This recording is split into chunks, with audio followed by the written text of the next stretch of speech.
It is April 28, 2024. Hello, Lindy London, Brenda Rose, Alicia DeMoss, Angela, Analog, Synth Player, Sith Tresh. I did read your comments. I think I speak to that pretty much every night. Not exactly sure what you want me to be saying. Why is it so hard for those awake these days to see and acknowledge that the Biden, we are responsible? I'm a little confused, and the T-Man will replace him when all is said and done. According to the greater plan, this country being systematically destroyed, it really is all pure theater for those in control. This country being systematically destroyed, it really is all pure theater for those in control. All right, pure evil entertainment. The game they are playing currently is only a small step forward in our ultimate demise. You'd like my thoughts? I give my thoughts every night on this. I agree with you. I don't know why those in the awake crowd don't see a lot. I don't know why. I would have to be inside their brain to get a handle on their thinking process to understand what they are thinking. But hello, Sheepdog, Patriot, Rage Against the Machine.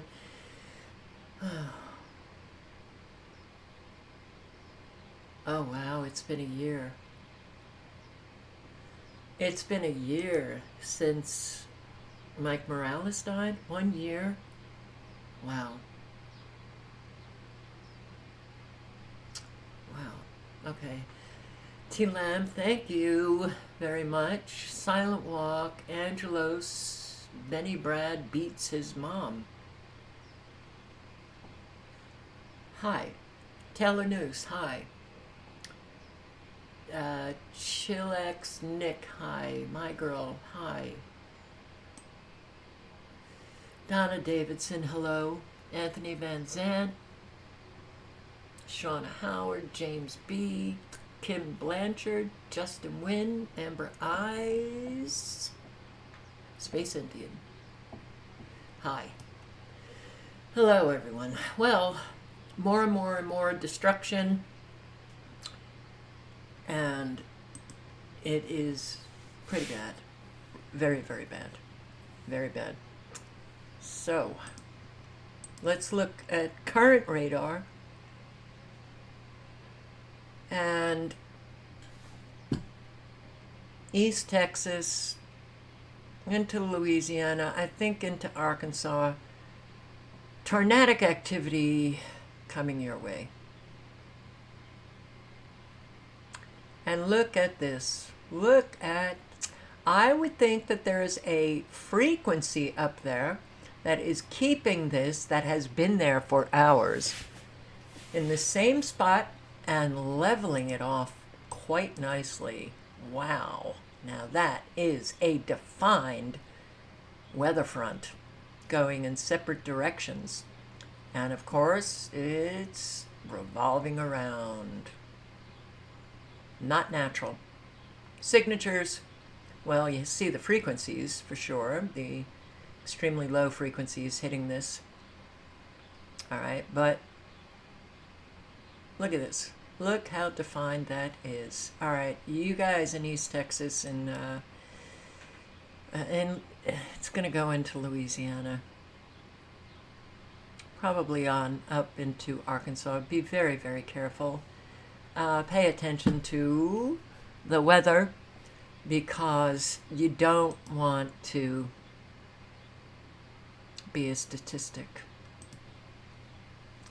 Alright, so I posted this on my Never Lose Truth channel after the subscriber here told me at, I don't know, 5:30 in the morning, did you hear about the train derailment at the Arizona-New Mexico border, and I didn't, so I checked it out and posted, but yeah.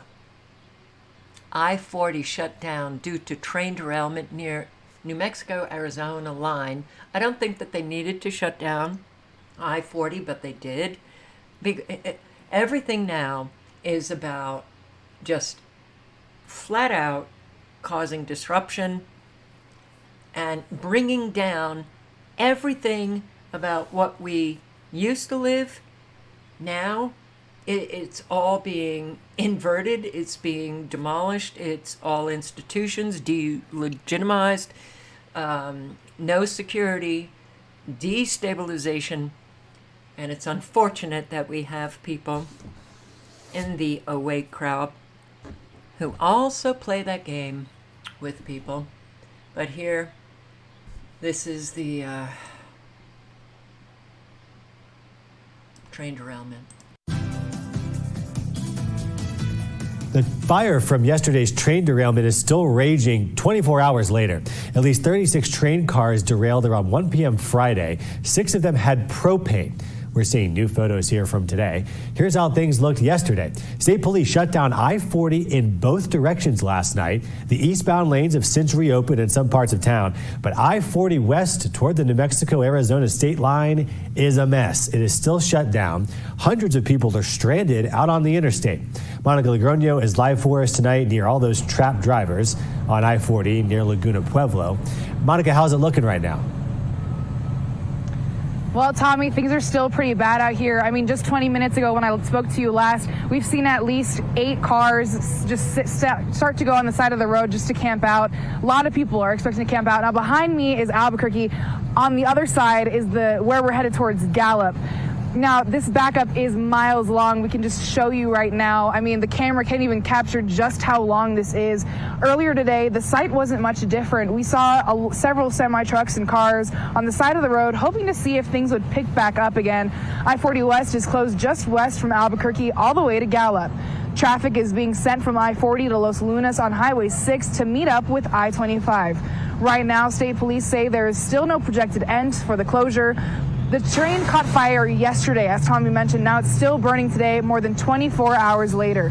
State police are taking the lead on this situation. They say the conditions are still the same tonight, although last night was a complete closure of I-40. And here close to Albuquerque, we're seeing movement on parts of I-40 east. Now it's east. West is still, as you can see, super, super backed up.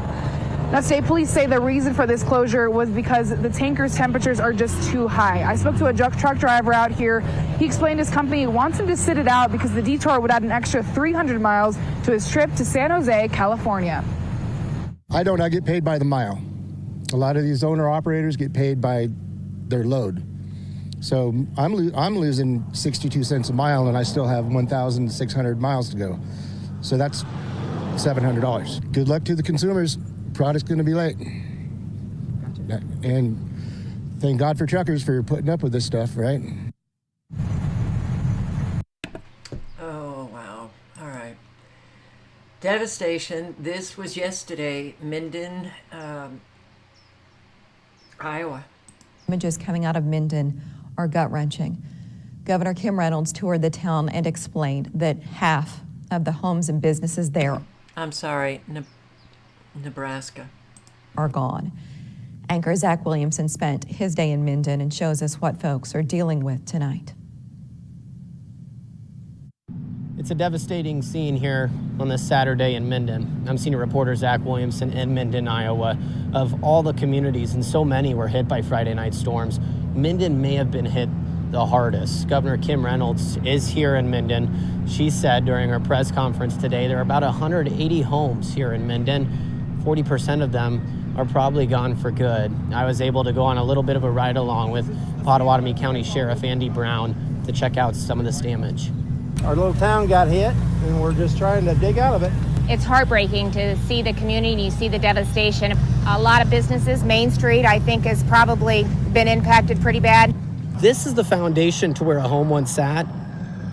That right there is the house that sat there. I mean, just looking in the background too, you can see just all the damage that has been done just off of this road and in this one neighborhood alone.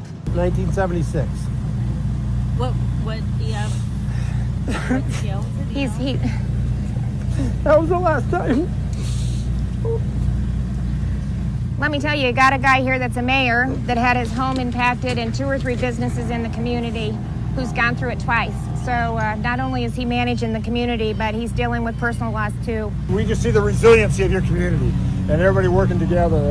And the great thing is, you know, there was very few anybody really getting hurt. I mean, it was the communication early on to make sure that lives were saved. But now they're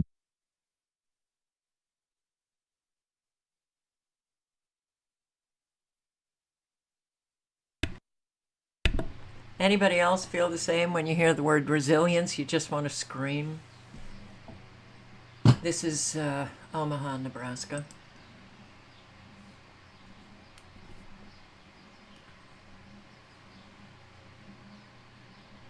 It looks like it was a bomb. It's a war.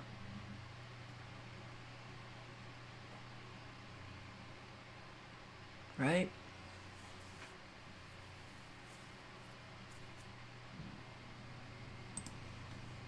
Now, Raw's alerts. This I got after the live last night.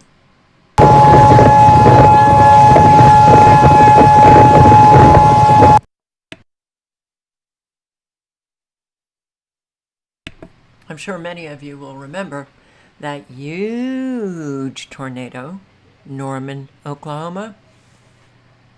Well, and that tornado was devastating. Norman, Oklahoma. I'm sure when they hear the siren, they get a little anxious.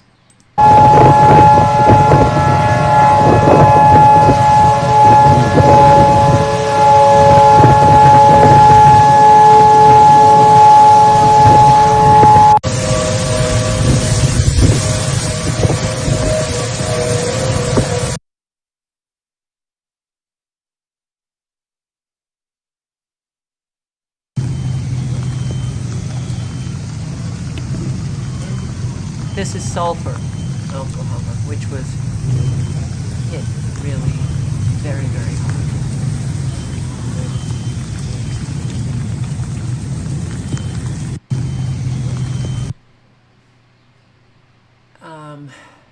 And before I go on with that, I just want to show Into Thin Air.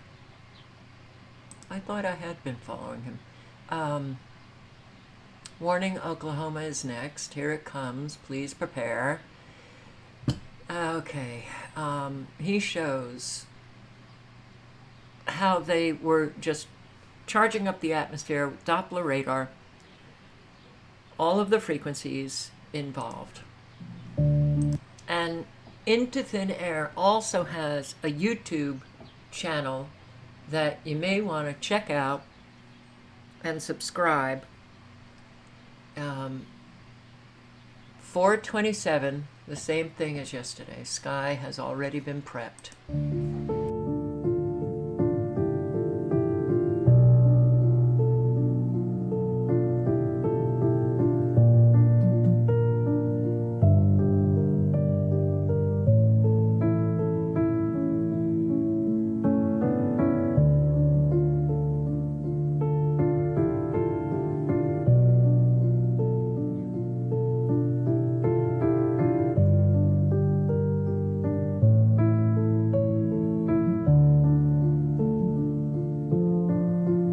Good morning, everyone. April 25th, take a look at these radar down by the southeast and the Great Lakes. These things are going absolutely haywire ahead of this severe weather system that we are expecting. Now, on any other given time, these radar are just doing their normal thing. They are not activated like this. You are not seeing this on the mosaic chart as you are seeing it now. These are activated because they are charging the sky and altering the atmosphere to aid in these storms being stronger. And mark my words with that, because this is going to be a very bad situation for for a few days. I mean, just think about it. Why do you think experts everywhere have been saying that they have never been able to forecast such a strong storm so far out from the actual dates of when it's going to take place? I saw this all week, that they were talking about how bad this storm system is going to be. Well, now we know why. The more you watch it, the more you see it. So I highly recommend you keep watching, because this, my friends, is no joke.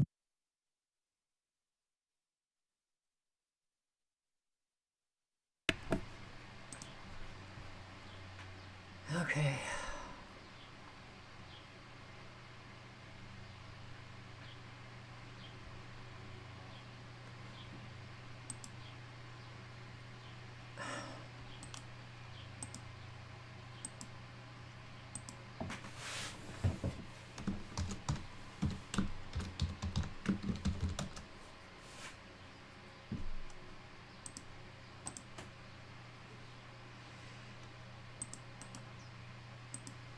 Here's his YouTube channel. Link.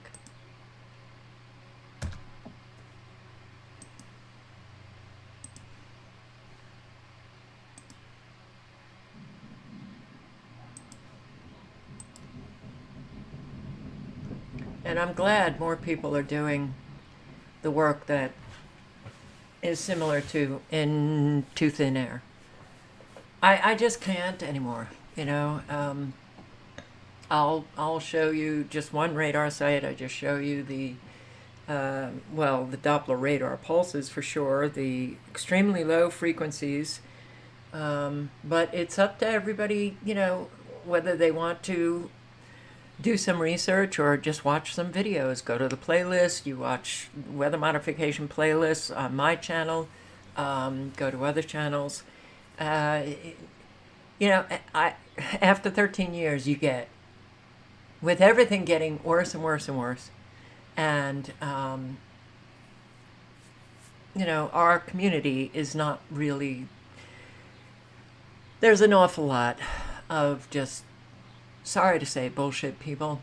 You just get tired, and you know, I'm just now wanting to point out what's going on a daily basis, and hopefully people will get that eventually it comes to everybody's door. So I really do hope that you're all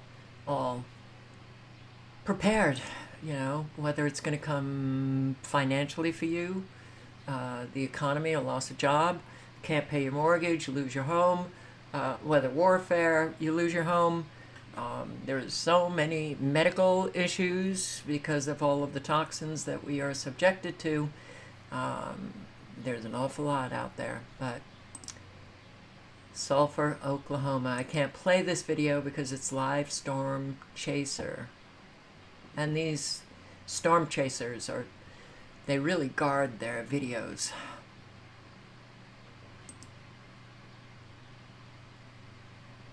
Which is funny to me because mainstream media has pretty much the same videos. Look at this. My God. So, yeah. And here, this was a live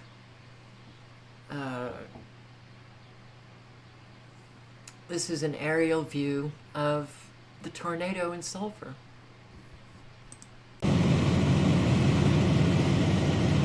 You want to do the tail cam for the end of the show shot? That'd be good.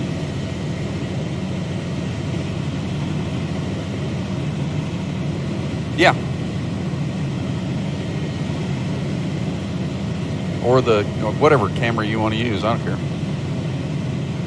Oh, there it is. All right, boom.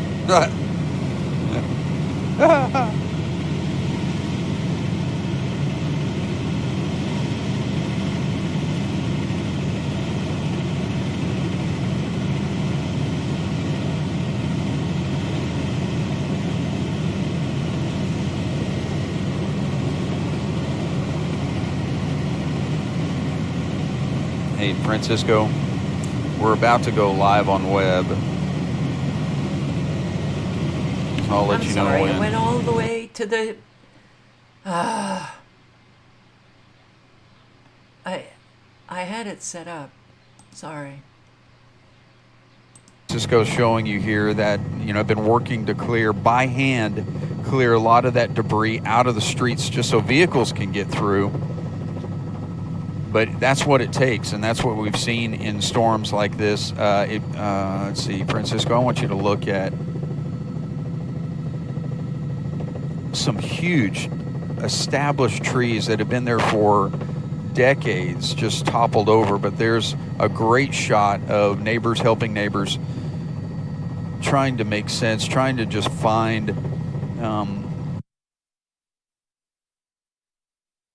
trying to clear a path. There are work crews trying to clear debris off of roads. Firemen and that large front end mover. We are, let me see how far we are from. I can look up ahead.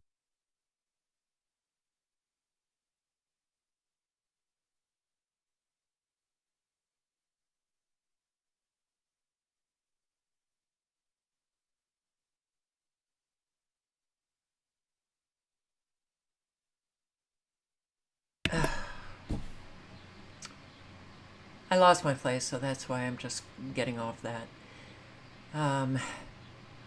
This is a good video.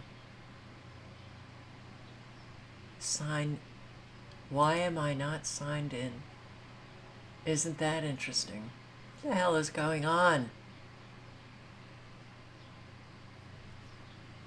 I don't even know what's going on. How could I not be signed in? Okay. Example of what is left of downtown Sulphur, Oklahoma, and a really good example of the terrifying power of that nocturnal nightmare of a tornado that just ripped through this town.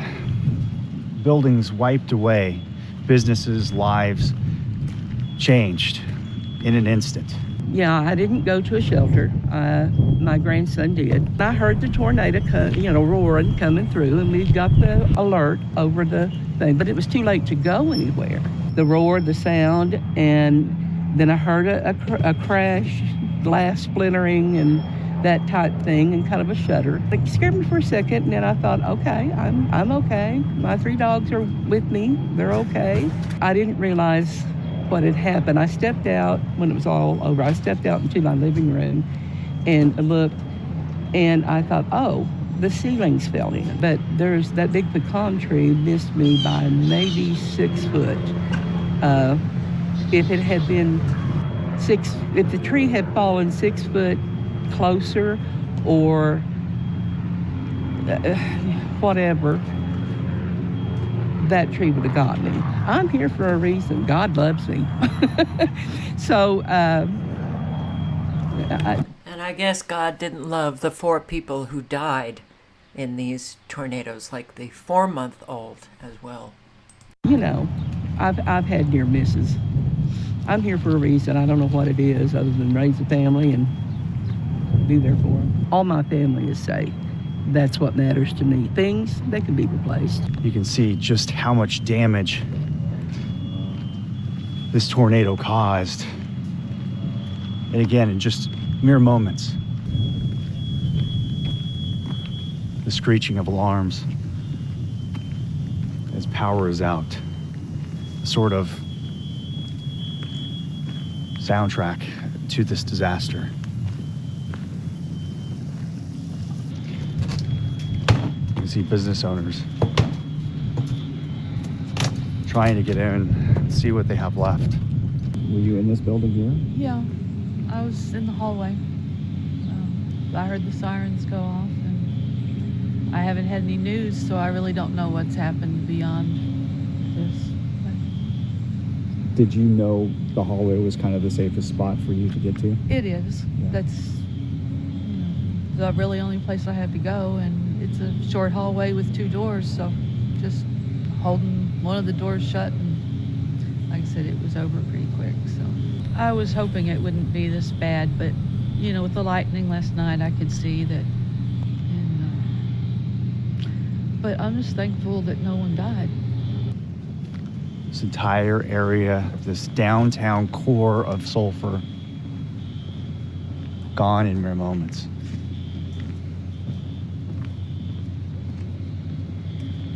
The downtown is essentially locked down as crews search and hunt and make sure they're not missing anybody.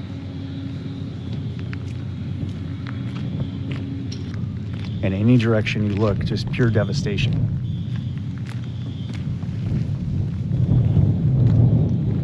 Crews worked overnight to clear as much debris from the roadways as possible. There were down power lines everywhere, trees as well.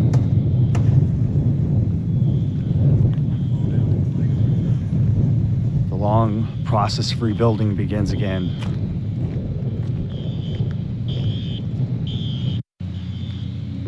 To an utter disaster. Devastation. I mean, it's amazing how what a little old tornado can do.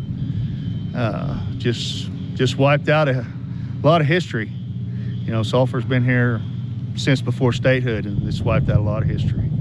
Just plumb amazed. I'm just amazed. Hundreds of years in mere minutes gone. Yes, just near minutes gone. Hundreds of years. Just, I don't know. You just think about the memories you have, and then it just wipes away in just seconds. So.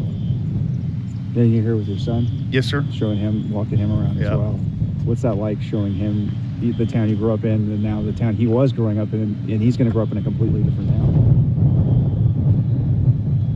I don't know. What is it like? It's amazing. It's I don't know. It's just, you think of how lucky you are that you wasn't in the path, you know, and then you worry about the people that were, you know, and the livelihoods that's going to be changed.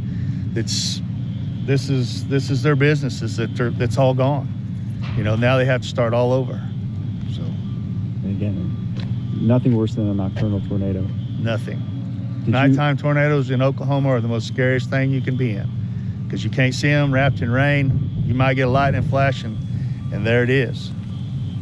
And outside of that, it's hunker down and hope for the best. Hope you luck out and it misses you. Yep. Put your hand in God, your hands in God, and say, "Here, thank you," and get up the next day and just start over. See what's left behind. Yeah. Did you guys expect a tornado like this when it happened? Like when it was coming, were you guys aware of it? Was it something you were preparing for? Were you guys in your safe shelter or anything like that? No, we didn't get in ours north of town, but we was watching the weather. Some of the weather channels that we get in here doesn't quite cover us because we're in this weird little zone. Mm-hmm. So, but I don't know how to explain if you expect it or not, because it just, you know, they tell you, they warn you, and it just happens. So. And I know right after it happened, your mom is on your mind because she's down here. Yep. Mom was on the mind. Her phone had died. She don't have no power on this side of town, so we came to check on her, make sure she's all right. So she is. She's all right. So it's I don't know. It's just mind-boggling that what can happen just in 100 to 150 mile an hour winds. Cars, trucks flipped from the force of those winds. Well, as I'm, you see my cursor, I'm just, Jesus, oh my God. Okay.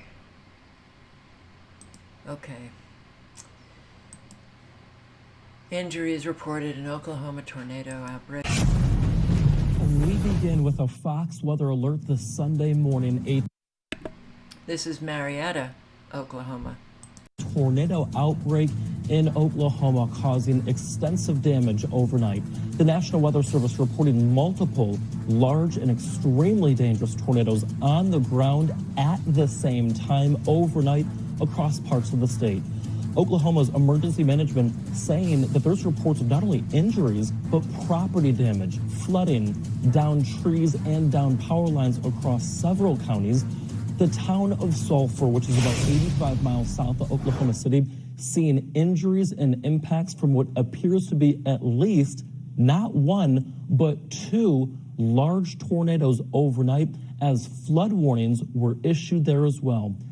More than 50 million Americans are at risk for severe storms today, from East Texas all the way up to the Mississippi River Valley. Cities like Shreveport, Louisiana, Little Rock, Arkansas, Springfield, Missouri, Tyler, Texas, and Fort Smith, Arkansas could see strong tornadoes as storms continue to push toward the east across the southern plains.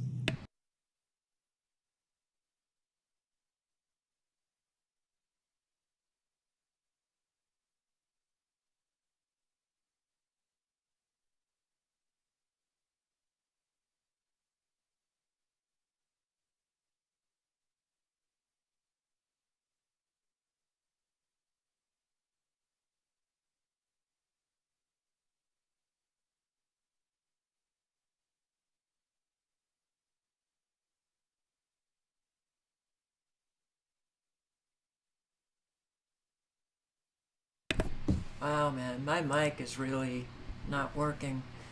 Didn't know which house was hers. Dozens of homes in Blair damaged after tornado. Storm damage coverage continues now in Washington County. Dozens of homes were flattened. KETV News Watch 7's Maddie Augustine spoke with residents as they begin to rebuild. Maddie. Rob, Julie, Millstone Estates and Trail Ridge Road are the two hardest hit areas just on the outskirts of Blair. In some places, the only sign of a house is the foundation left in the ground. Today, hundreds of neighbors and complete strangers lent a hand to help clean up the rubble. It was a ranch, obviously, but it was about 2,500 square feet on the main level. So, you know, what you see right now is about a third. A place once thought to be their forever home. The kids are in college, so they said that we couldn't sell it because they wanted to bring their kids here to sled. Now in shambles. But when you start to dig through the debris is when it hits you. After this tornado tore through David and Stacy Olson's neighborhood Friday. When we closed the door, you could hear the popping, and then you could taste dirt. So from all the trees that were being ground up. A mere 10 seconds after closing their cellar door. The pressure dropping or rising, you know, so that's when we knew that it was on top of us because our ears were popping. After being rescued by first responders out of this window, the Olsons say that's when they saw this. The main level of their home, 90% gone. Shock, complete shock. You Yeah. just never think you're going to be that person ever dealing with it. And many of their neighbors' homes also flattened. Driving home after the storm, Betsy Mata says she saw the damage and immediately called her friend. I honestly didn't know which house was hers. When I came onto her drive, I was calling out for her, and they were still in the basement. Mata now helping her friends clean up as much as possible. It's one of those things to where you don't have to ask, you don't have to disclose anything. People will just show up and you just let them know what you need and they'll help. Hundreds of other Blair community members and strangers doing the same. People from Missouri have come with an excavator to help us dig out. Including high school sports teams like Bennington Baseball, who made the decision to cancel their game scheduled for Saturday to help the community instead. Half our team's at Bennington Lake and helping out, because we have a few friends that live on there, and so they're helping out over here. And we had some help out in Blair, and then some come over here, so we're all split up. Very cool. I love it. So, KETV,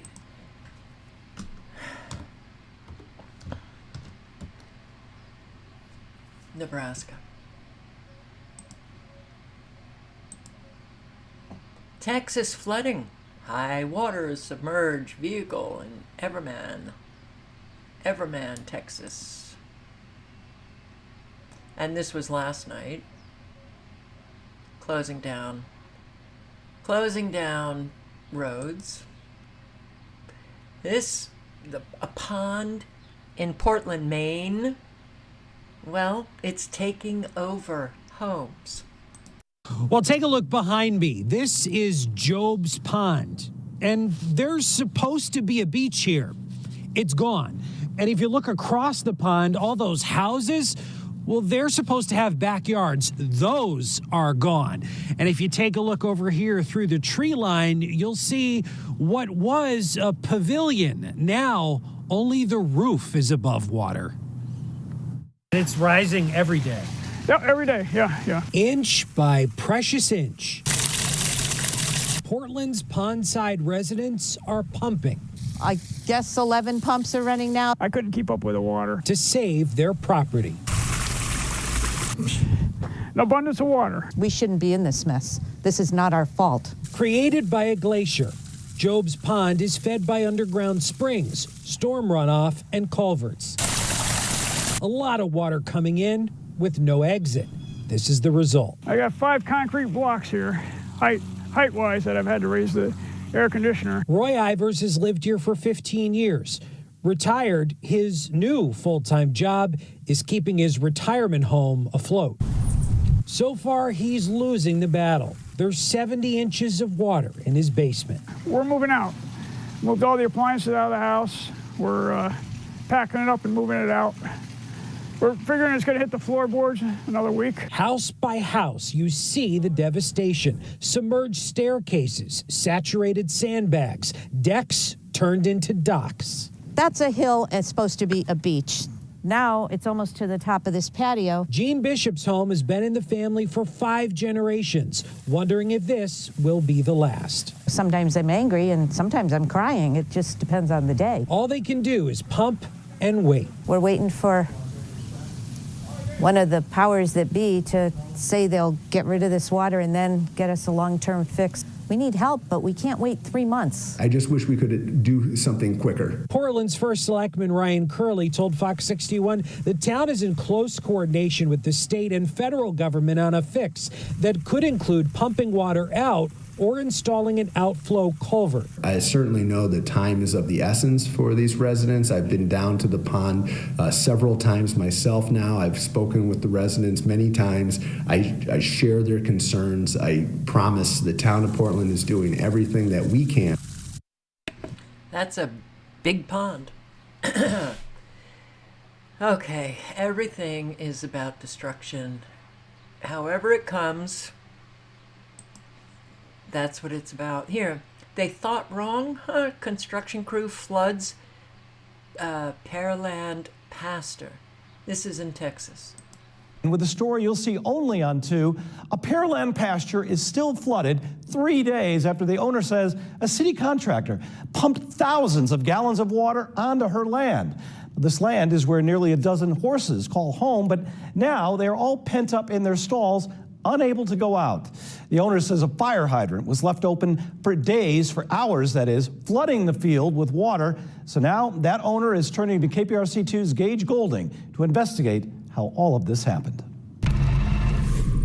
For the better part of the last week, this arena right here is all the area these horses have had to exercise. That's because that construction site back there pumped thousands and thousands of gallons of water right into their pasture. The owner says she never asked for this. The water was pumping. I didn't realize it until I came back at 1 and walked out there. Dana Lowry was about as shocked as you could imagine when she spotted this, a fire hydrant flowing full bore right into her pasture. I had no clue that was happening, neither did the landowner. Construction crews working on the Bailey Road Bridge for some reason thinking it was a good idea to just let the water and your taxpayer dollars run freely into her field. I don't know what they thought, but they thought wrong. That was on Wednesday. Let's fast forward to Saturday, and they're still ponding water here. How long was water coming out of that fire hydrant? From at least 8 to 1 o'clock.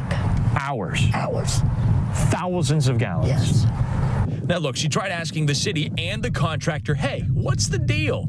She says they both pointed the finger at each other. Meanwhile, her horses and her customers' horses who pay to graze this grass have been pent up in stalls, costing her big bucks. It takes a big strain on their feet, pulling shoes off, brain rot, foot rot. That's contributed to wet ground. We figure a bale a day per horse. And right now, it's $15 a bale. Fed up, she called KPRC2 News to get answers straight from the horse's mouth. I spoke with the foreman at R Construction who's doing the work here. He tells me he can't comment. Meanwhile, the city of Pearland hasn't answered. Mother Nature, we cannot control. We understand that. This was controllable. Just somebody's screw up. The construction crew told Dana they plan on cranking the water again on Monday, but this time, you can bet it won't be in her pasture. They're not. It's unbelievable how many people screw other people and then don't take responsibility for it. And yes, Steve, I absolutely agree. A government that refuses to secure its borders is not here to help you. Southern California homeowner shaken after watching thieves ransack home on security camera. Brazen break-in in broad daylight. Burglars ransack a Lakewood home in just a matter of minutes, taking cash and jewelry along with a safe. And the victim watched it all go down on security cameras as she was waiting for the deputies to get there. Rachel Menitoff, live in Lakewood with the latest on this. Rachel? Rick, Karine, that's right. The homeowner was watching this in real time on the Ring app on her phone, and the only thing she could do was call 911 as two thieves essentially tore apart her house. Now, this homeowner is too shaken to speak with us at the moment, but we did talk to her neighbor, Belinda. Belinda's home was burglarized 2 months ago, also in broad daylight in a very similar way. Listen to how she describes it.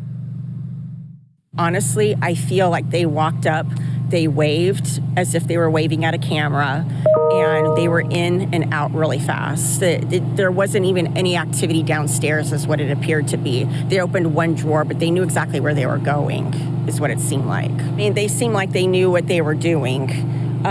They were in and out so fast enough that the police couldn't respond to that. You know, maybe they target an area where they know how long it takes for people to arrive. And Belinda's home was burglarized at the end of February, just before 10 a.m. This most recent burglary happened around 11:30 on Thursday, April 25th, on Lakewood Drive, right next to the well-known Lakewood Country Club. The homeowner shared this surveillance video showing the ordeal. It shows the suspects looking through the windows and casing the house until they break through one of the doors. They're wearing masks to conceal their identities and hoodie sweatshirts. One of the suspects appears to smash what may be a security device to the ground, and then they both go upstairs and start collecting suitcases and whatever they can get their hands on. This includes cash, jewelry, and a safe. They're only inside the home for about 4.5 minutes before they take off. Nearby residents shared their shock and concern with us. It's absolutely insane to me to hear that two people broke into this house in broad daylight. I just can't understand it, really, that would happen in a neighborhood like this. It's a tight-knit community where everybody knows each other's names first and last, and everybody's just really friendly and welcoming. And watch out. And here, this woman is the new mayor of Derry in Ireland. Is living on edge right now, and we need to do something about it. We cannot continue ignoring that this is a small minority of far-right movement. It is an organized terrorist group of people who want to harm immigrants in this country, and we have to take action now. We can't keep on calling them a small, dangerous group of people, because it is an organized group of people who are radicalizing young people and encouraging them to go and harm others who are just living peacefully, who wants to live a peaceful life in this country. Everyone is living on edge right now, and we need to do something about it. We cannot continue ignoring that this is a small minority of far-right movement. It is an organized terrorist group of people who want to harm.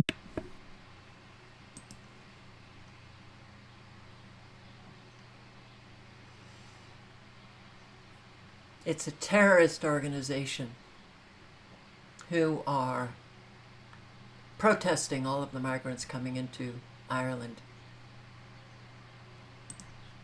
Okay. Poll reveals majority of Americans back mass deportations of undocumented immigrants. No kidding. Southern border, it's prompting some Democratic lawmakers to call on President Biden to do more, and a change of heart from many Americans on how to respond. Here's national correspondent Christine Frazao.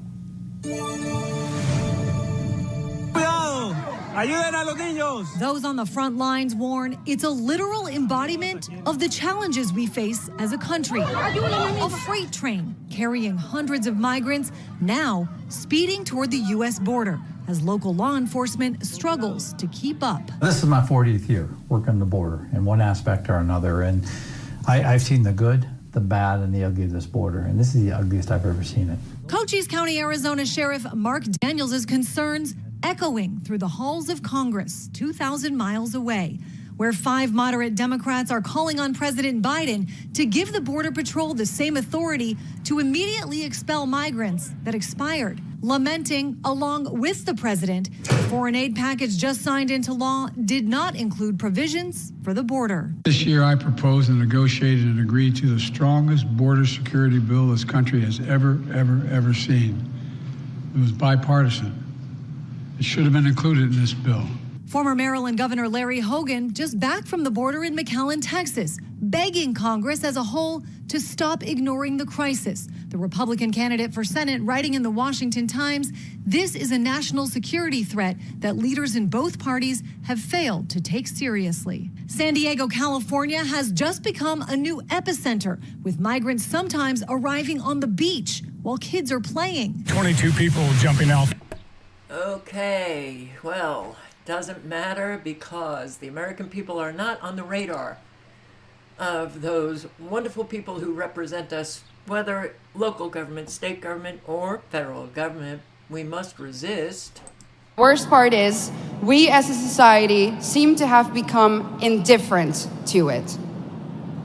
When another white boy or a white girl dies at the hand of an immigrant, we might shake our head, we might let out a sigh, we might even get angry for a minute or two, and then we go on with our lives. We offer the family thoughts and prayers, but nothing ever changes. Ladies and gentlemen, what does that say about us? This is a response of a society that has already given up, a society that has already accepted its defeat. But is this true? Have we given up? Do we really accept the new reality that our globalist leaders have in mind for us? I know one thing for sure, and that is that if nothing changes, if we don't start to seriously fight for our continent, for our religion, for our people, our countries, then this time that we live in will go down in history as the time in which Western nations no longer had to get invaded by hostile armies in order to be conquered. This time will then go down in history as the period in which the invader was actively invited in by a corrupt elite. And not only did this corrupt elite invite the enemy in, they made the native population pay for it too. Worse. Paying for our own demise. Okay, I just want to quickly thank Marty C. for your donation, and is it Magellan Enterprises? I'm sorry if I've mispronounced that, but I thank you very, very, very much. Much needed, much appreciated. So, and I keep a note right smack in front of me, and I meant to do that in the beginning and I forgot, but I looked down and, oh, so thank you. I really do appreciate it. So, look at this. Home Depot in New York hires guards and dogs to keep parking lots safe from thieves, aggressive migrants, to protect shoppers from aggressive migrants and thieves flooding their parking lots. Flooding their parking lots. 2 men wearing security caps and bulletproof vests with a German Shepherd in tow patrolled the Home Depot in New Rochelle. Oh my God. It's not just because of migrants, but because of a myriad of other things too, like people breaking into cars, that kind of stuff. Some were day laborers simply trying to shape for work with local contractors, but many others aggressively confronted shoppers trying to sell them phony Apple AirPods or soliciting tips from lifting items from shopping carts into cars, even when uninvited. You come out and you're a woman by yourself. They literally leech onto your wagon and you're like, no, I don't need any help. And when they're following you to your car, it's unnerving. Oh, this is really, this is not going to be good at all. This is not going to be good. I'll leave the link. You can read the article. Okie dokie.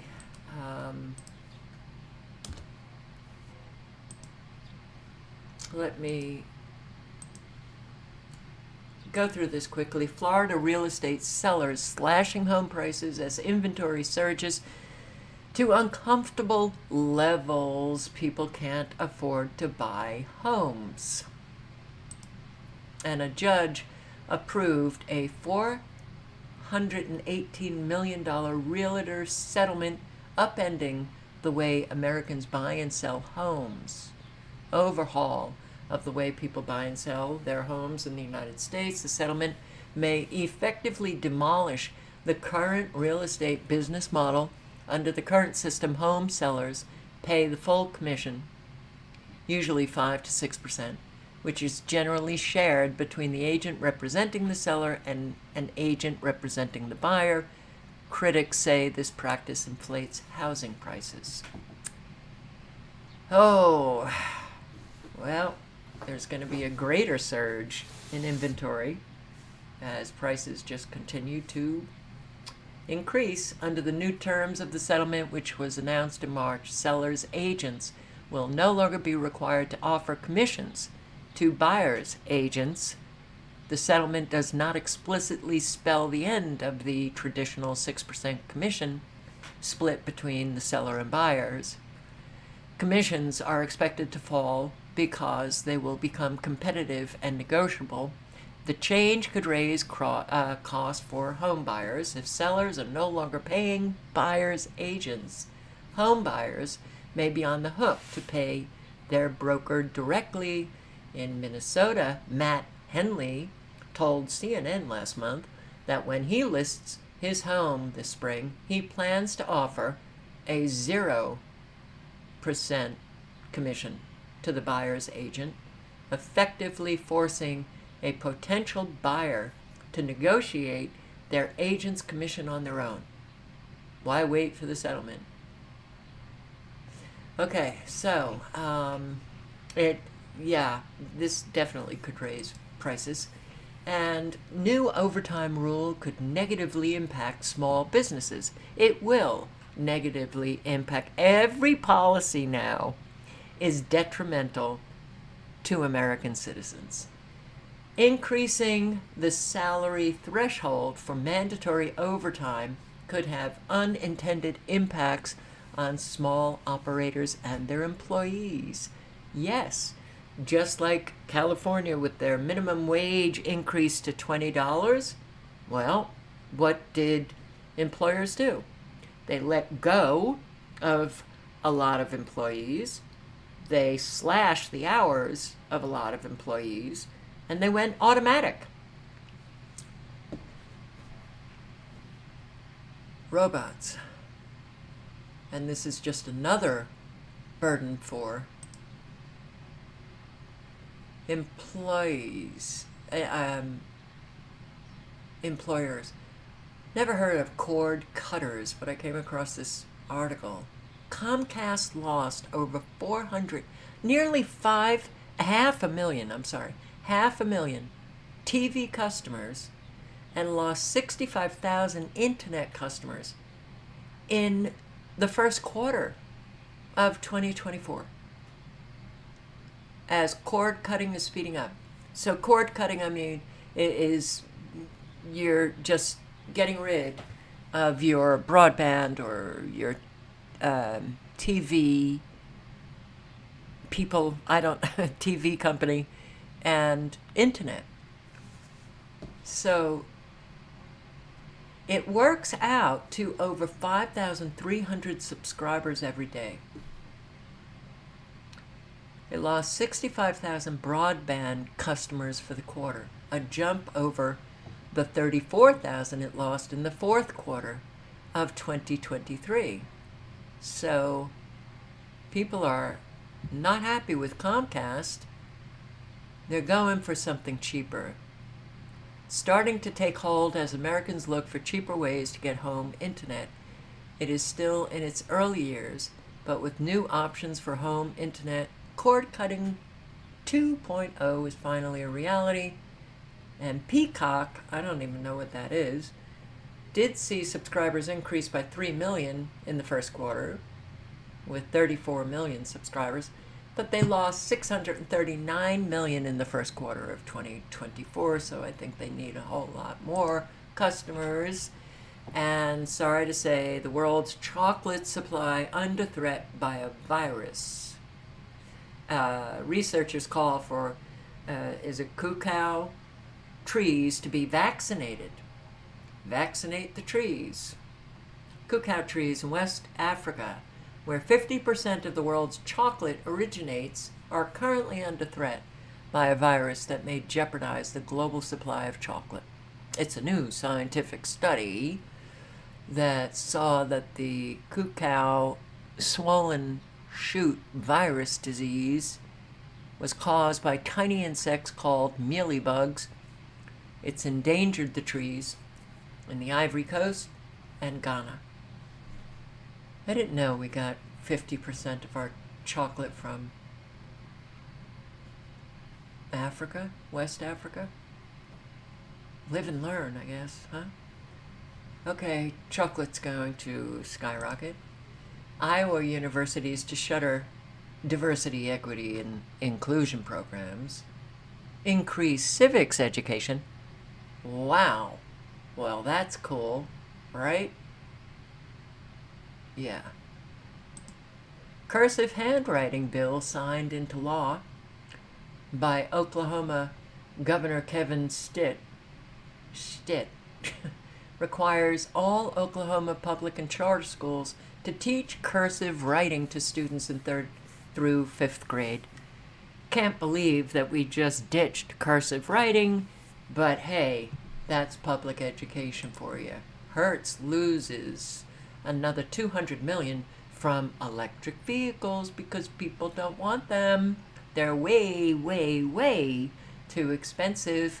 And, well, you have a problem with that electric vehicle? Whoa! It's going to be very costly to fix. Why so many men in the U.S. have stopped working? I wonder why they just stopped working. Can they find jobs? I don't think anyone is just stopping working to what? Hang out on the streets? Well, we do have people who do that, okay, but we're not talking about them. We're talking about young American men that can't find jobs.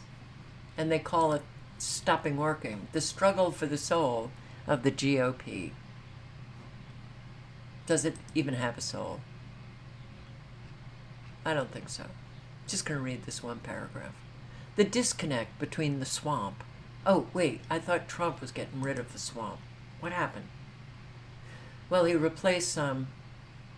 He got him out of the swamp and then just filled the swamp up with his people and kept on an awful lot of the swampers. The disconnect between the swamp and small-town America could not be more profound. How can a political party be so tone-deaf to the plight of the everyday American suffering under inflation, crime, societal rot?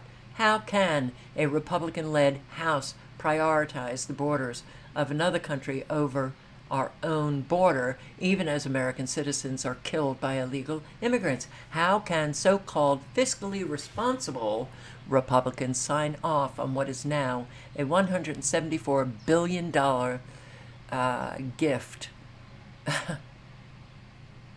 to Ukraine? What is now $174 billion in direct Ukraine aid. Aid with a national debt of $34 trillion, more than $250,000 for every American household. How can House Speaker Mike Johnson, who had pledged repeatedly that no foreign aid legislation would advance without first securing the border? so quickly be steamrolled by the establishment? How? Look, I don't care if these people are blackmailed. That's not an excuse for betraying, the American people that you're supposed to be representing. That's what a lot of people think. But he's a warmongering psychopath. Evangelical Christian. Rah, rah. You go, Israel. You go, the Zionist government. You go, IDF, and kill all those people and bring back Jesus. Alrighty then. This elderly couple were scammed by their own grandson, who sold the house without their knowledge. People are fabulous. Years ago, when the elderly couple needed a personal loan, their grandson offered to help and in the process convinced them to hand over the deed to this house. That was the beginning of the end. And I don't know where we're going to put these. Verna and Hank Kowecki have to pack everything and move. They're being evicted from their home of 56 years in Thousand Oaks. Anytime you mention my house or my wife,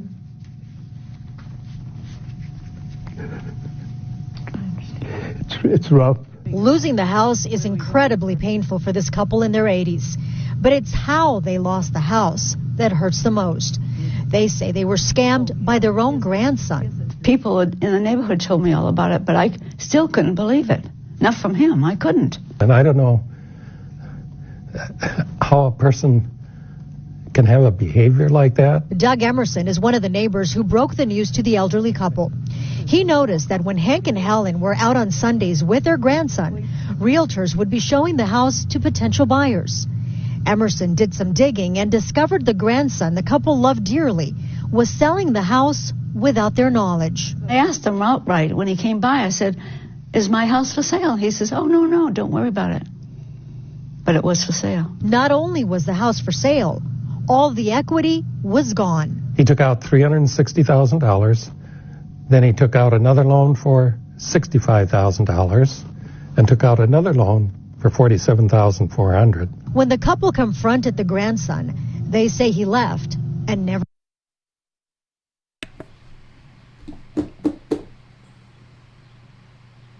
Wow. Country is becoming unhappier. The happiness score from 2010 to 2023, Afghanistan. This is the top 20 unhappy countries. Afghanistan, Lebanon. Well, that makes perfect sense, considering Lebanon was brought down financially. Afghanistan, look at what we did to Afghanistan, and look at what, in part, we did to Lebanon, Jordan, Venezuela, Malawi, Zambia, Botswana, Yemen, Egypt, India, Bangladesh, DRC, the Democratic Republic of Congo, Tunisia, Canada, US, Colombia, Panama, Pakistan, Zimbabwe, Ireland. Okay, so for the Western countries in the top 20, Canada, US, and Ireland. Wow. Well, that sure does tell a story, huh? About Canada, United States, and Ireland. And yeah, I'm going to torture you for a few minutes, but this is getting, every day it just gets more and more embarrassing that the American people have not been able to get rid of any of these people, and they are such an embarrassment on the world stage. Ugh. So this was at the Correspondents' Dinner, White House Correspondents' Dinner. And this is Biden? Somebody writing this script thought it was funny? you think your Irish grandparents are wondering, my great-great-grandparents would get here in 1846 and went, what in the hell's going on? I want to thank you for the warm welcome, but please, not so loud. Donald was listening. Sleepy Don. I kind of like that. I may use that again. Kelly O'Donnell, President of the White House Correspondents Association, thank you for having me. But Kelly O, let's be honest, you're way too young to be president. It's been a year since I delivered this speech, and my wife Jill, who's with me tonight, was worried how I do. I told her, don't worry, just like riding a bike. She said, that's what I'm worried about. Of course, the 2024 election's in full swing. And yes, age is an issue. I'm a grown man running against a 6-year-old. Well, I feel great. I really feel great. I'm campaigning all over the country. Pennsylvania, Georgia, North Carolina. I've always done well in the original 13 colonies. And speaking of history, did you hear what Donald just said about the major Civil War battle? Quote, Gettysburg, wow.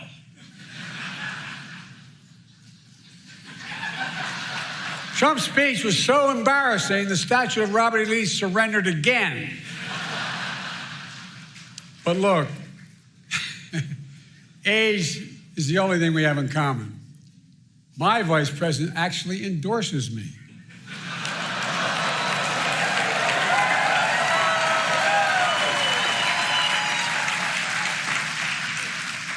I had a great stretch since the State of the Union. Well, Donald has had a few tough days lately. You might call it stormy weather.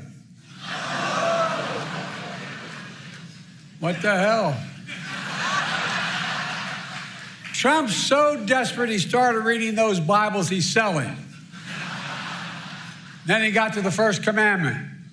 You shall have no other gods before me. That's when he put it down and said, this book's not for me. Look, being here is a reminder that folks think what's going on in Congress is political theater. That's not true. If Congress were theater, they'd have thrown out Lauren Boebert a long time ago.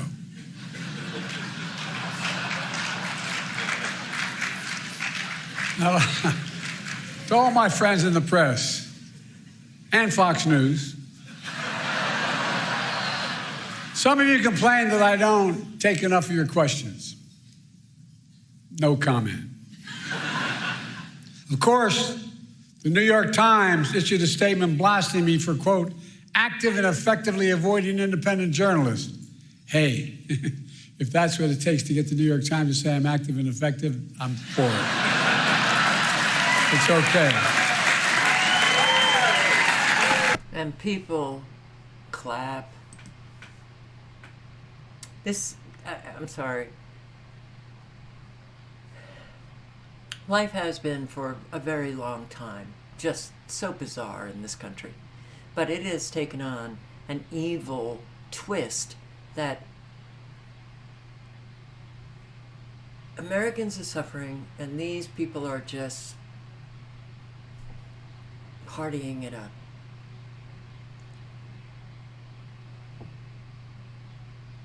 It is very scary.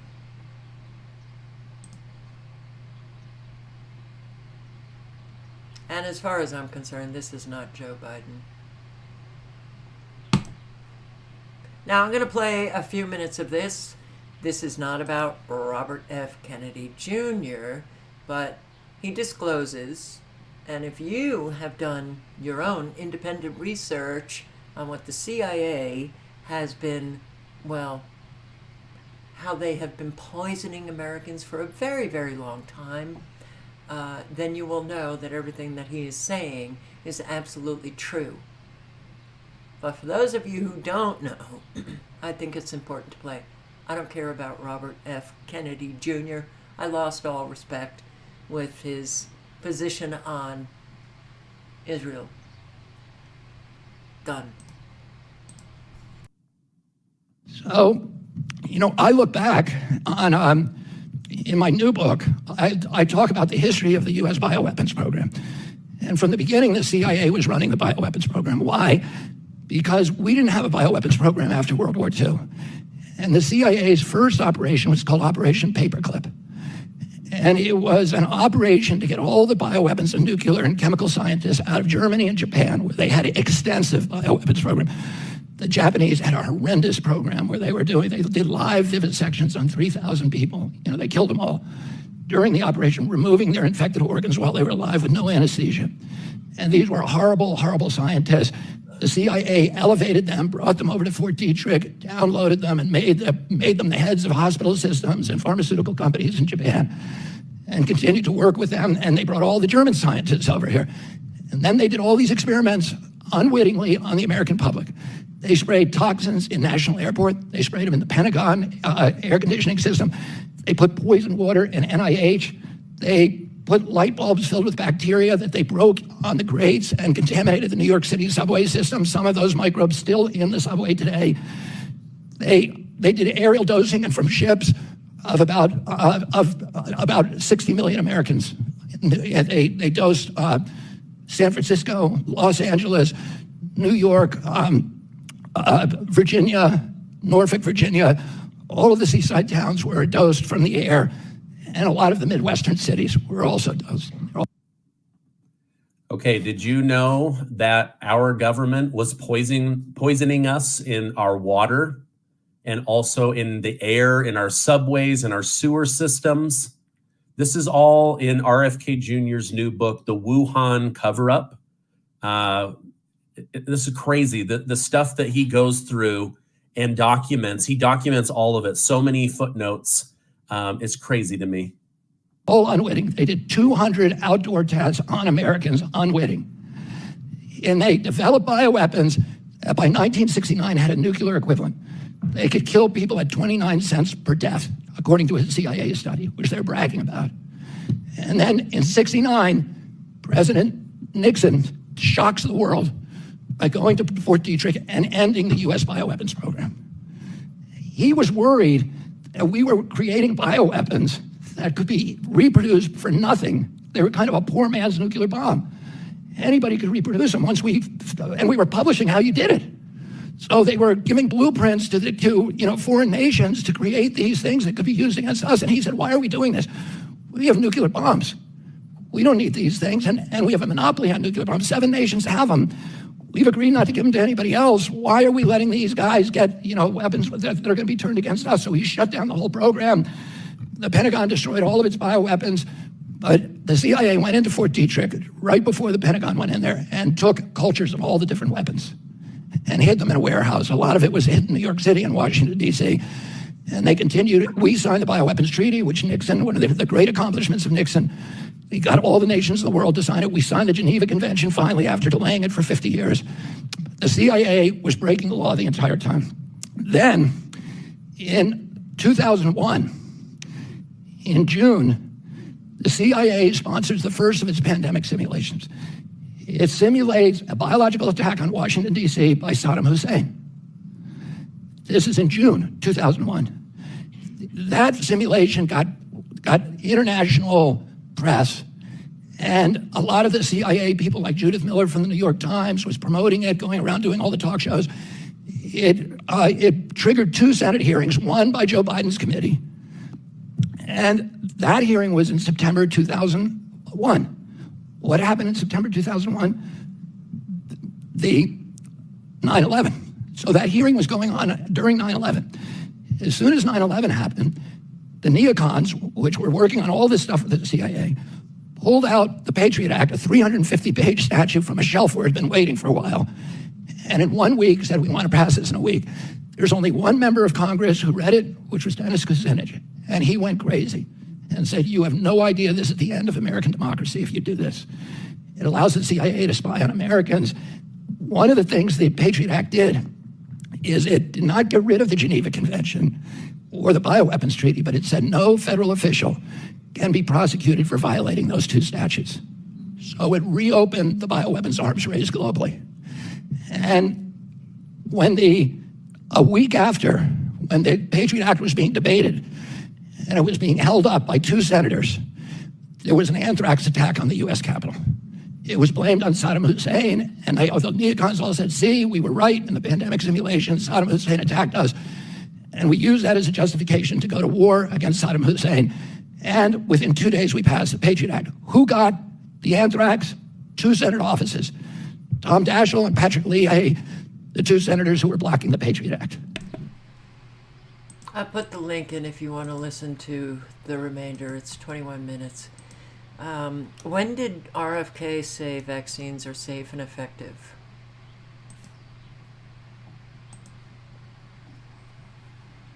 Because I saw somebody comment about that.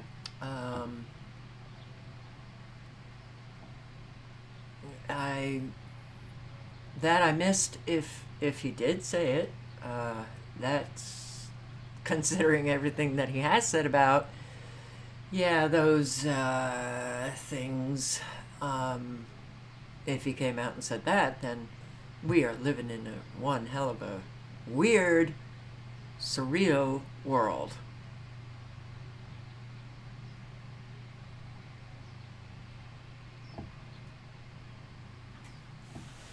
I don't trust any of these people.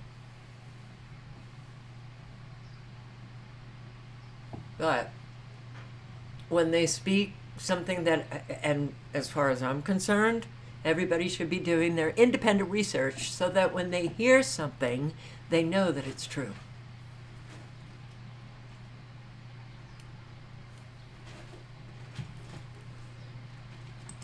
So,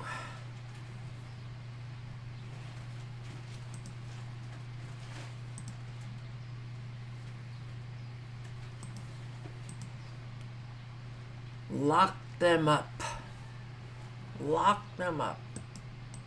I'll put the link in if anybody wants to listen to the full 11 or 12 minutes. I'm just going to play a few minutes.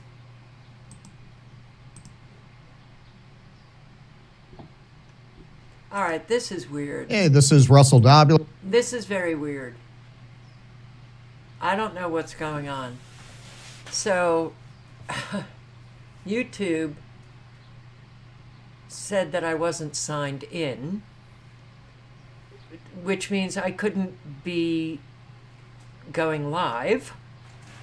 Now, it's I never used this channel, Carol Clark. What is going on?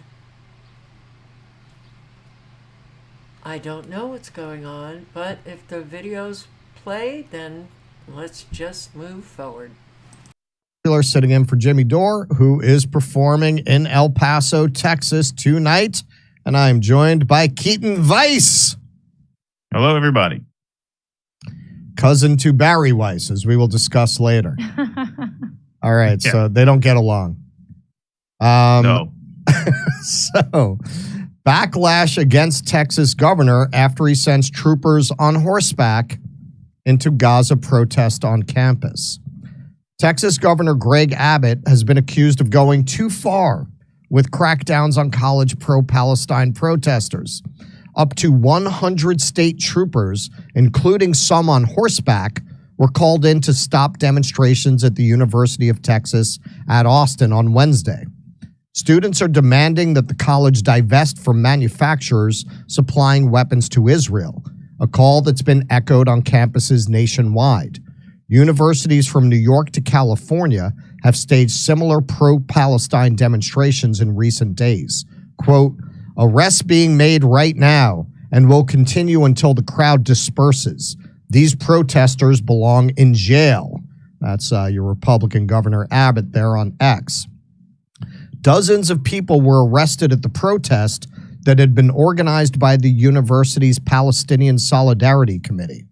One photographer covering the demonstration for TV station Fox 7 Austin was in the push and pull when an officer yanked him backwards to the ground, video shows.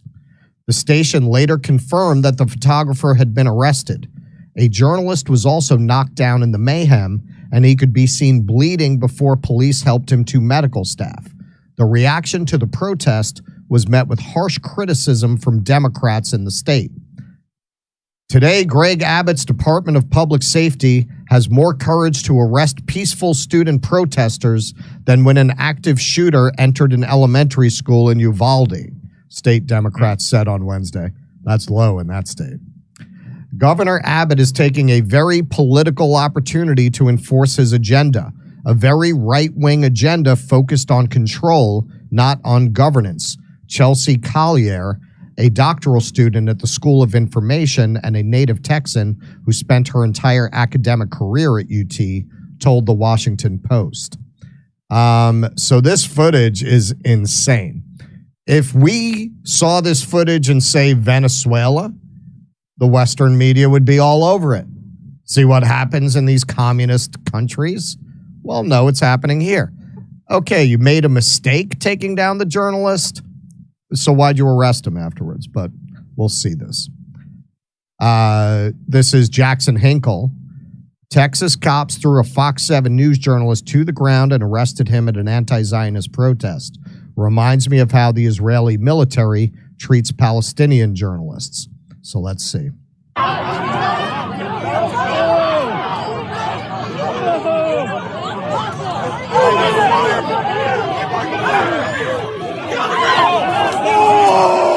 He's holding a camera. You can see he's holding a camera. You can see it's a professional camera.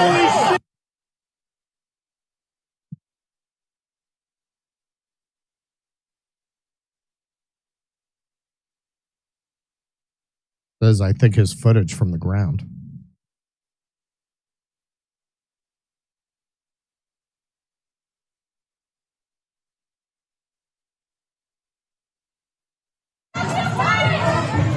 Who are you with? I'm with Fox 7. Fox 7? Yeah, What's your name? Carlos. Carlos, what do you think of this? I think it's, they were pushing me, and they say that I hit an officer. I didn't hit an officer. They were pushing.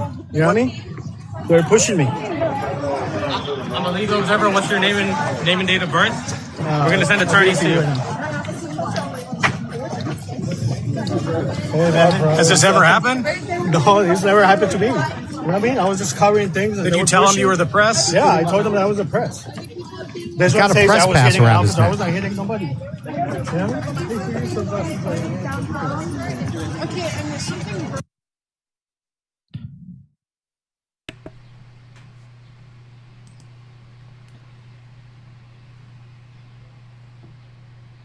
Yes, he is a part of the Zionist problem. Absolutely.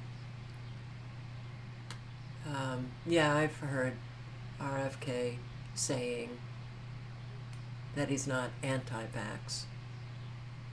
He's put out a lot of good information on vaccines. But this is what we get, you know. And that information surely should have led parents, especially, to do the research to find out for themselves what their children were getting stuck with. Unfortunately, a whole lot of parents don't. A lot of them don't draw the line between what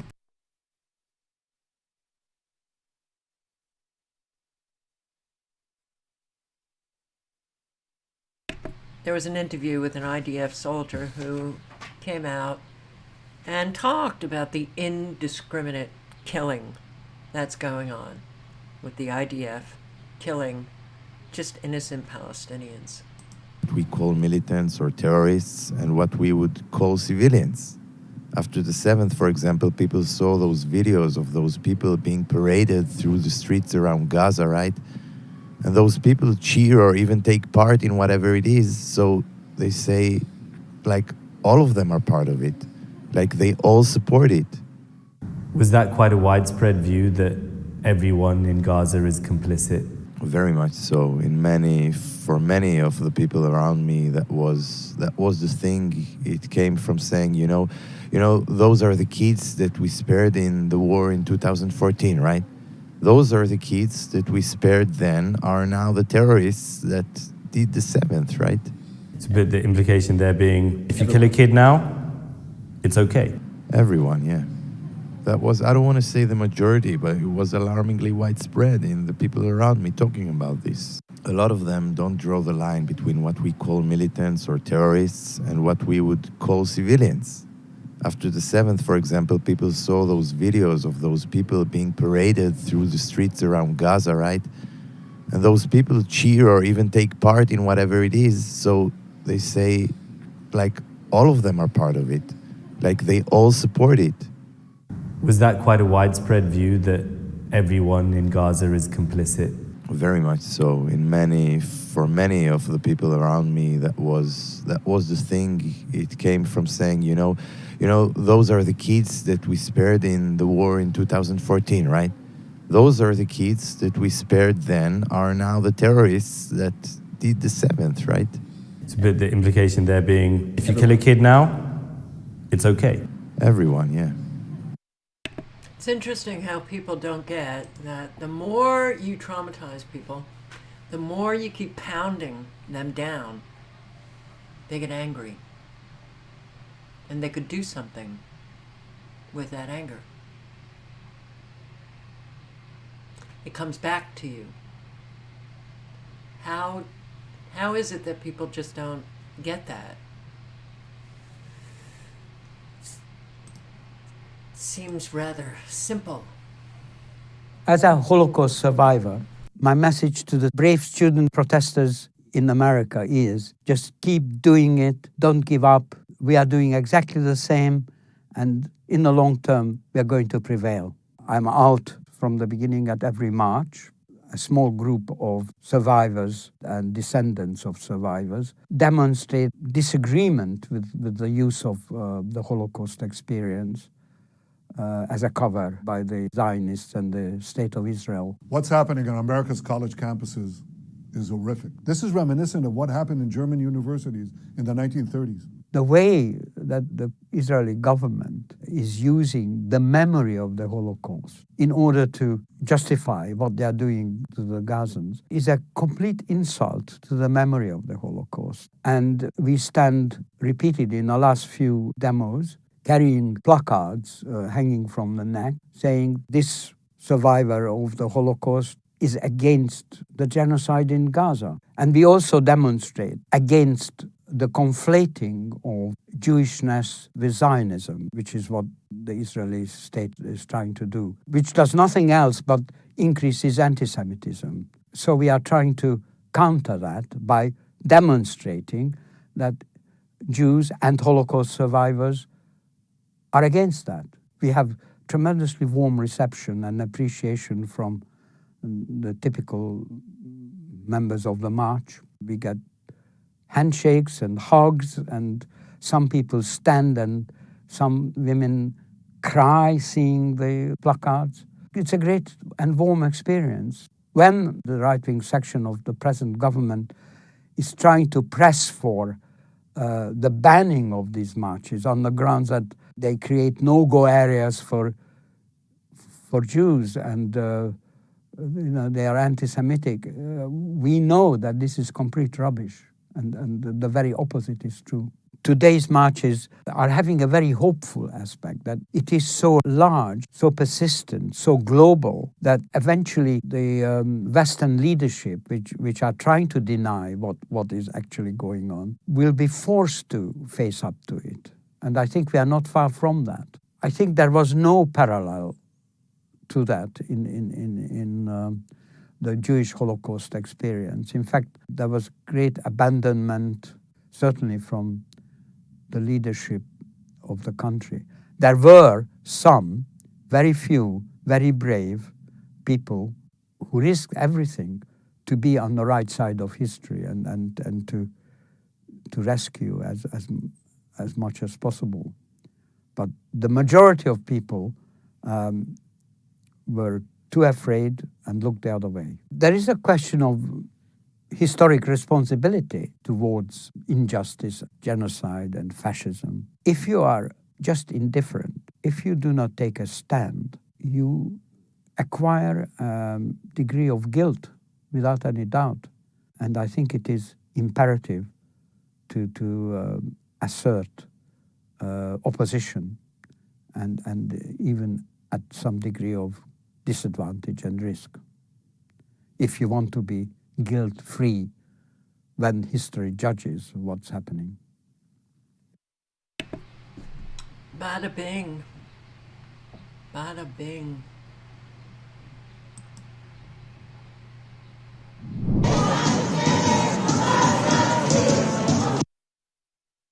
All right, so this is Paris. And I know that many have been talking about how there are infiltrators and George Soros funding the pro-Palestine protests, and they fund both sides. We know that that takes place. When we have protests this large, you're going to see infiltrators. You're going to see the people who sparked the violence. You're going to see an awful lot who are paid. But the grassroots part are all of the people who are standing up, not getting paid, and not even understanding an awful lot of what, the George Soroses who are controlling both sides. But there's a very real thing here, which is children and innocent people are getting murdered every day by the Zionist government and the IDF. And the very real thing is that an awful lot of people all over the world are really not happy with it and are standing up trying to do something. That's what I focus on. We know that there's going to be an awful lot who are shady, shall we say?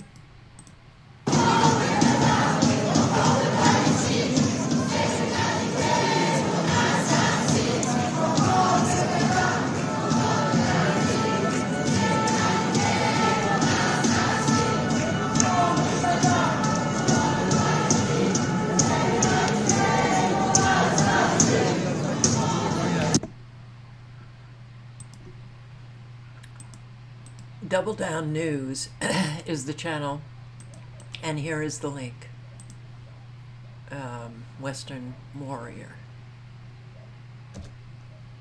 There you go. So the protests have been huge, not just in France, but also, well, we have them all over now. More and more universities and colleges in the United States are having student protests. We love you. Gaza children react to U.S. campus protests. On pro-Palestinian demonstrations, now more than a week old. Happy dog! Shame on you! Friday's clashes adding to hundreds of arrests at dozens of campuses.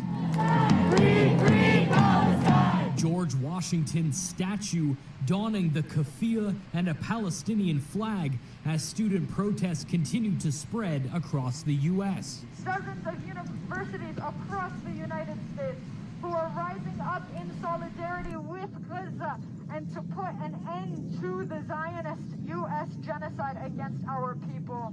Republicans have been calling for an end to the protests, but President Biden's top diplomat defending them on Friday. It's a hallmark of our democracy that our citizens make known their views, their concerns, their anger at any given time. Oh, please.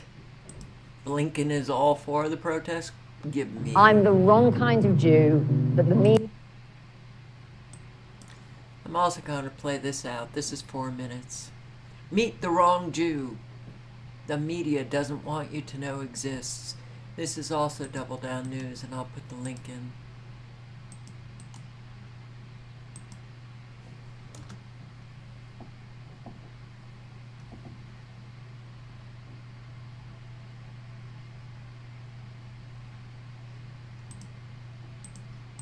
I'm the wrong kind of Jew that the media and politicians don't want you to know exist, but there are thousands of us, and we're here saying, not in our name. When you see the coverage of all these demonstrations and things, you get the impression that no Jews are involved, that Jews are fearful, Jews hate what's going on. No, it's not true. There's hundreds of us here today. There have been thousands of Jews in this country alone taking the side of the Palestinians against the Israeli state. All over the world, there must be hundreds of thousands of Jewish people who are now saying, not in my name. One of the most ridiculous things that we've had to deal with, particularly in the last week or so, is the idea that the police are enforcing a no-go zone for Jews in order to defend all these hate marchers, people who are supporters of terrorism. It's almost the reversal of the truth.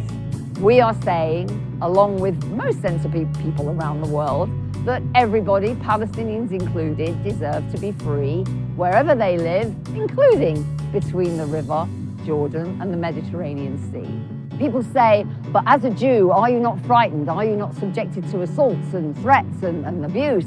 And I say, well, actually, I do feel threatened, abused, negated, silenced, cancelled, because when it comes to the media seeking Jewish opinion about what's going on, they go to the Board of Deputies of British Jews, or the Chief Rabbi, or the Jewish Labour Movement, or, heaven forfend, the Campaign Against Anti-Semitism. All these groups which have support for Israel sort of ingrained in their whole agenda and their whole raison d'etre. If there is hatred and abuse directed at Jews, it's often coming from people of the Zionist perspective against anti-Zionist Jews like me.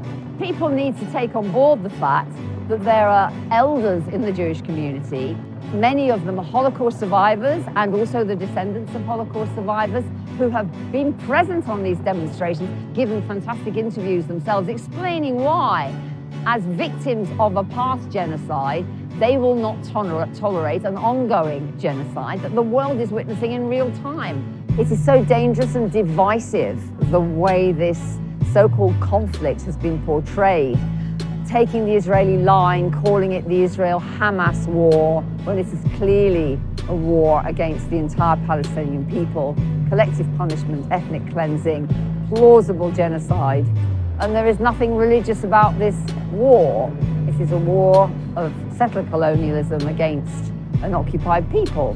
One of the little rays of hope in the current situation, and it's getting bigger, it's getting wider, it's getting brighter, is the growth of opposition to what Israel is doing. And it's happening across the world, and it's happening among swathes of young people. Look at what's happening in American campuses. And of course, among the many young people who are coming out and saying not in our name and we won't tolerate it, and trying to shut down arms factories and calling for an arms embargo, are many, many young Jewish people. I've met a youngster today who's never been on a demonstration before. He's got family in Israel, and gradually he's managed to sort of feel empowered enough, feel confident enough that he has to come and speak out alongside all these other people who are demonstrating for just peace and justice, really. It's not rocket science, is it? Over the last few weeks and months, we have seen once again that our media, by and large, takes the side of the oppressor against the oppressed. If you want to read and see information, views from people who are on the right side of history, then please support Double Down News on Patreon. Thank you.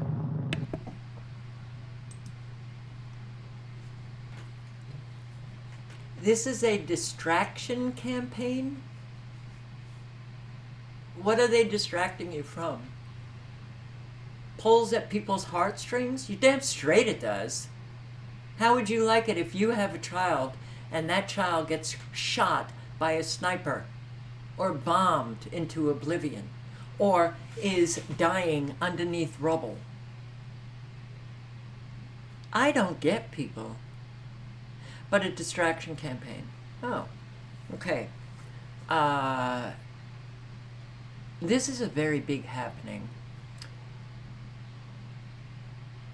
Why don't you put it in this frame? Look at it like this. Gaza, a 15-minute city, occupied. Occupied. The oppressor does not like them, so they kill them off. Especially when they do something that the oppressor doesn't like. Then think of yourself. You're now occupied, even though you haven't really experienced the 15-minute city, but they're coming. And then you will really be occupied, and you will have to ask permission. And you will have, those checkpoints. And you'll have those drones that the IDF are using artificial intelligence. The Lavender project and the gospel.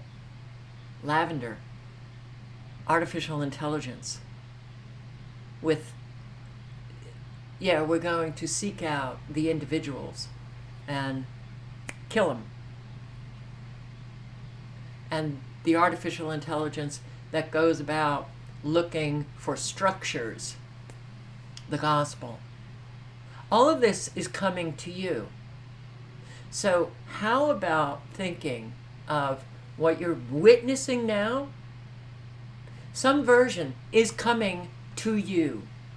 Some version is coming to your children, your grandchildren.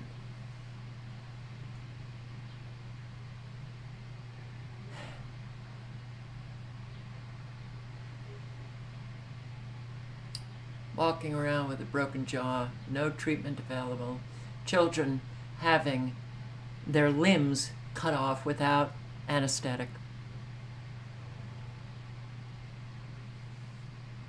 But the distraction is the loud voice achieving nothing, whereas the active outcry for legitimate support. Why don't you, instead of criticizing people, do something yourself? Empower yourself to do something, okay? Instead of knocking people down, why don't you do something?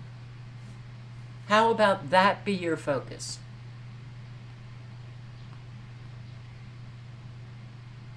Parents of protesters are vacationing in Israel. All right. I shouldn't read the chat. Tens of thousands call for Gaza ceasefire in London.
Do all of them have wealthy parents? All of them?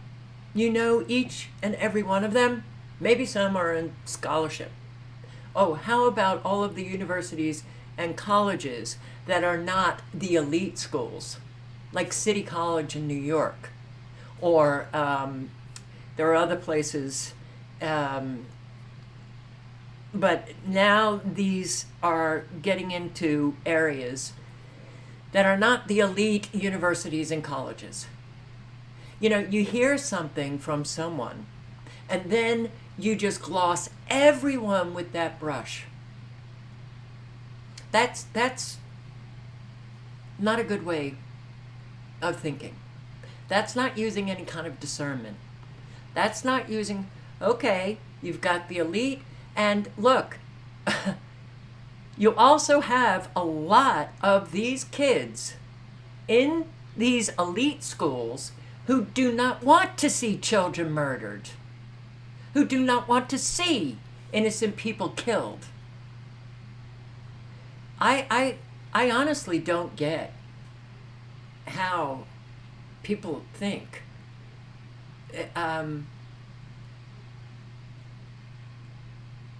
The lady in the video, are you talking about the Jewish, the wrong Jew? She's an actor? Really, Moss? What the fuck?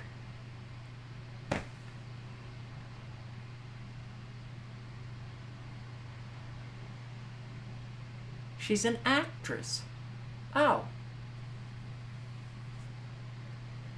Okay.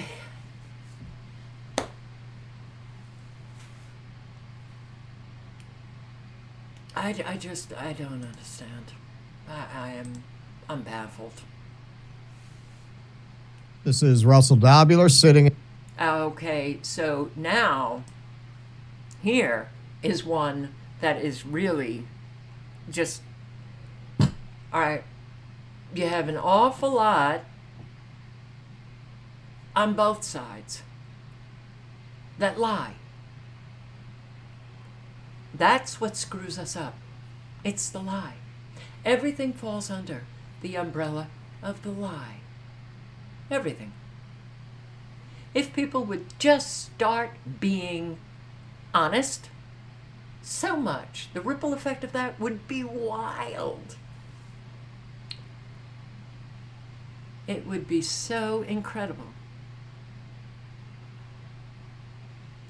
But just like we've had Black Americans claiming and finding out that they were making it up, racism on college campuses and all of this stuff. Not to say that racism doesn't exist. Oh, it sure does. Okay, but during the BLM days, we had an awful lot of people who were fabricating their racist stories. And then they were found out. We have Jews who are claiming that they've been attacked and they've been this and that. Not to say that there isn't a Jew out there who hasn't been attacked and it's legitimate. Okay, we're not going there. But these people who come out and dramatize, and they're drama queens, and dramatize their own experience. And don't people know that everybody has a camera in their hand today? And you can find out easily that they're just lying. And many of them may very well be paid to do this. But when they do this, it just clouds everything. It screws up everything, and we have so many screwed up people, and I can't stand it. This is Russell Dobular sitting in for Jimmy, who's performing in El Paso, Texas tonight. I am joined by Keaton Weiss. Hello, Mr. Weiss. Hello. Hello. Here to talk about my second cousin. What is it? Well, she's not directly related to anymore, but because I'm a free subscriber, I was able to find it in my email history. So they did a whole student protesters or Nazis thing in Barry Weiss's outlet, as you would expect. And so this was one of them. So before we get into this, let's talk about what a cry bully is. We're talking about, we do end of year awards, and we're talking about adding a cell phone of the year category. So far, it's the End Wokeness guy showing how the fries went up 15 cents when they raised wages. That was an epic cell phone. And the Jewish woman who just went to show how the protesters were going to attack her and was promptly completely ignored and nobody cared. But I think we also have to add a Cry Bully of the Year award. Usually Taylor Lorenz will win it, but she's got some good competition. So what's a cry bully?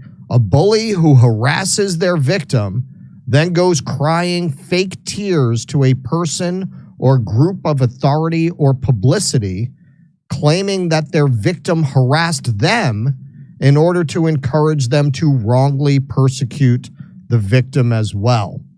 So Sahar Tartak is our first nominee for Cry Bully of the Year. So this was in the Free Press, which of course it was. I was stabbed in the eye at Yale.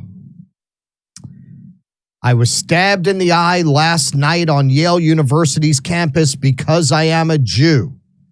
The protesters encircled me in addition to the human blockade. This is jumping forward a little bit.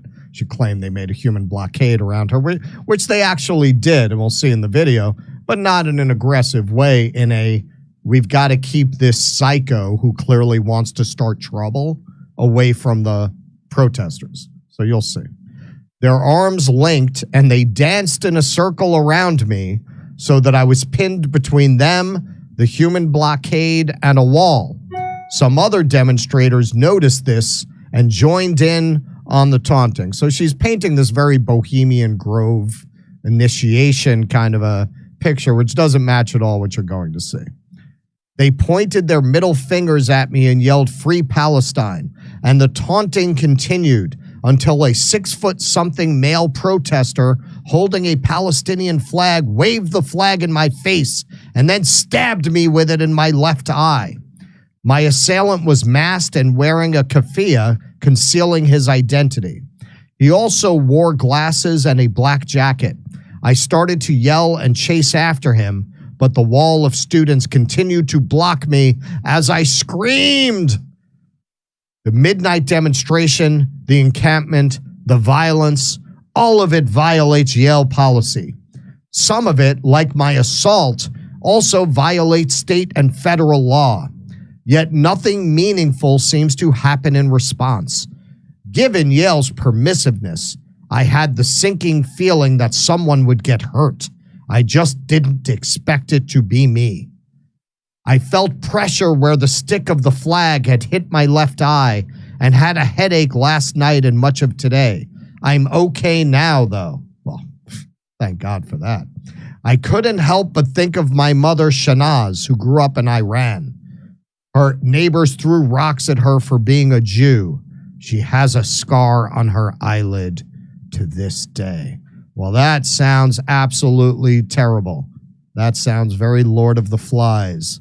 But as it turns out, there's video. There is video. This is from friend of show, Matt Orfalea, who does some great videos. If you're not subscribed to his channel, you should. So let's go to the tape. Okay, so now there's a full wall. We will not stop, we will not rest, disclose. Divest. We will not stop, we will not rest, disclose. Divest. See, I can't move forward. Okay, so they're wearing yellow vests, so presumably they've been assigned to avoid confrontation and trouble. So given the behavior of this person and what she did, I think we could safely assume that her behavior, and we're going to see actually some of the pre-footage after this, her behavior indicated to them that she's looking to create an incident, so they were trying to avoid that by blocking her off from the protests. Anything, Keaton? Well, yeah, I mean, that's probably how all of this unfolded, right? Saw it correctly because it's amazing. Okay. Disclose, divest. We will not stop, we will not rest, disclose. Divest. We will not stop, we will not rest, disclose.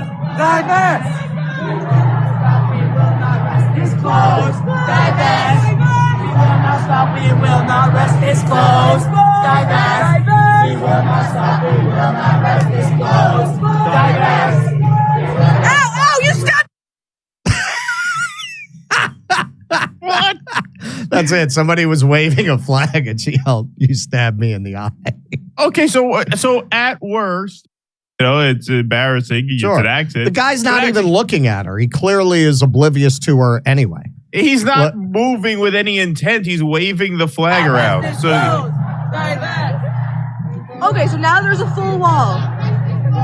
Let's just And take by a the look way, one she more said time. people were giving her the finger and cursing her out. Somebody did give her the finger in passing.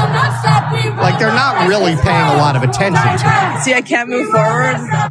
The way she made it sound, it was like Lord of the Flies. Like they surrounded her and they're cursing her and giving her the middle finger. Somebody gave her the middle finger in passing as they're walking by. She's probably wearing some kind of Zionist.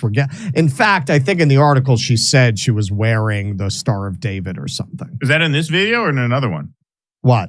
Oh, no. The You finger. see it. No, you see it. Watch. Yeah. Watch them go by. Somebody goes like Oh, this. just point it down. We will not Now, these people are. Yeah, it was a hoax. I've been posting that video for days. You can also break down her behavior versus the crowd from prior to this as well. So this video makes it very clear that she was just there to start shit. Even though he had just stabbed me in the eye with a flag. Yeah. This was posted on the Free Press. That is reprehensible of the Free Press. She was just stabbed in the eye with a flag. Ow, you're not here, but you can't come in front of me. Ain't gonna study war no more. Can you come against the wall? Can they come against the wall? There's a person against the wall. So they can come against the wall so they can knock into me? Nice idea. Okay. So she's a drama queen who's just staging everything, and and I can't stand these people. I mean, they mess up so much. They mess up so much of the world. All right, so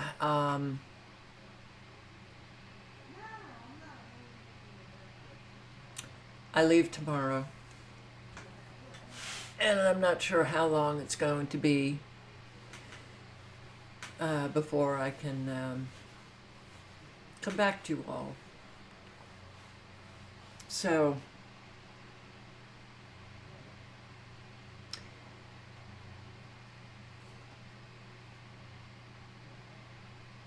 the number one thing that everybody can do that's within your control, and it's your choice to live honestly and speak honestly and establish yourself as a trustworthy human being. That's how we manifest a better world and help those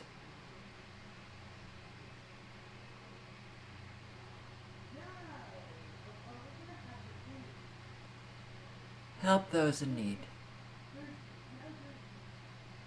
Please. And be safe. Watch out for that weather warfare, okay? Because it's getting pretty extreme.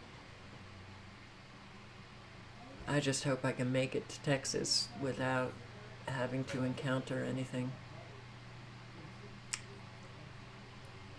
Thank you for showing up. I hope to see you whenever. It's going to be at a different time, by the way, because where I'm going in Texas, it's a 2-hour time difference. I'm not sure what time right now, but anyway, be good to one another.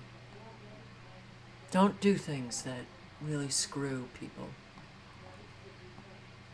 There's a lot of that going around.